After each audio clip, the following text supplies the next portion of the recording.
Welcome to the deep dive. Today, we're getting into a really key bit of financial reporting. That's right. International Accounting Standard 33, IAS 33. And the big number that comes out of it, earnings per share, EPS, Yeah, you see it everywhere, right?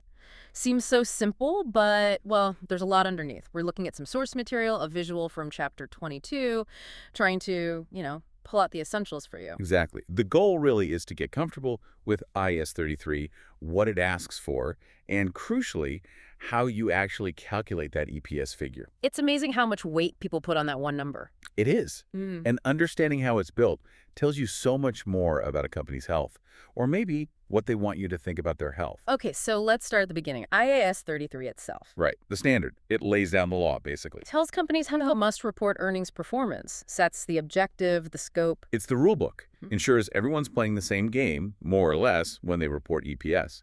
Consistency is key. And that brings us straight to calculating earnings per share, the core of it. At its simplest, yeah, it's profit divided by shares. But it's not just any profit figure. No, it's very specific. It's the profit or loss attributable to ordinary shareholders. Ordinary shareholders, so like the common stockholders. Precisely. After you've paid out preference dividends, interest, all that stuff, it's what's theoretically left for the owners, the ordinary shareholders. Okay, now this next part, this always seems to trip people up. The denominator. Ah, the weighted average number of shares. Yeah. It's not just counting shares on December 31st, is it? Not at all. That wouldn't be fair, would it? Shares get issued, bought back. It changes throughout the year. So you need an average. A weighted average to reflect how long those shares were actually out there during the period. And things like bonus issues, free shares. Exactly. Or stock splits. Yeah. The standard says you have to adjust the number of shares retroactively, as if those new shares had always been there. So past EPS figures get restated too. They should, yes, for comparability. Same with rights issues, where existing shareholders get to buy more shares, often at a discount. Mhm. That needs careful handling, too. Okay, so that's basic EPS, but then there's diluted EPS. Right, and this is super important. Diluted EPS looks at the what-if scenario. What if? What if all the things that could become ordinary shares actually did become ordinary shares? You mean like convertible debt? Loans that can turn into shares? Exactly that. Or employee share options.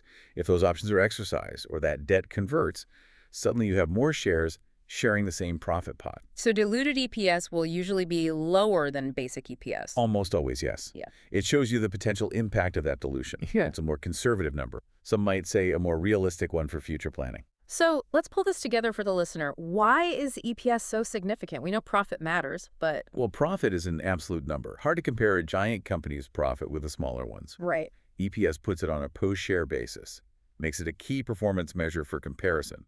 There's always a but. There are problems with the EPS too, definitely. You need to be aware. Like what? Well, a company can boost its EPS just by buying back its own shares. Fewer shares mean higher EPS, even if profits are flat. Doesn't mean the underlying business is doing any better. Not necessarily.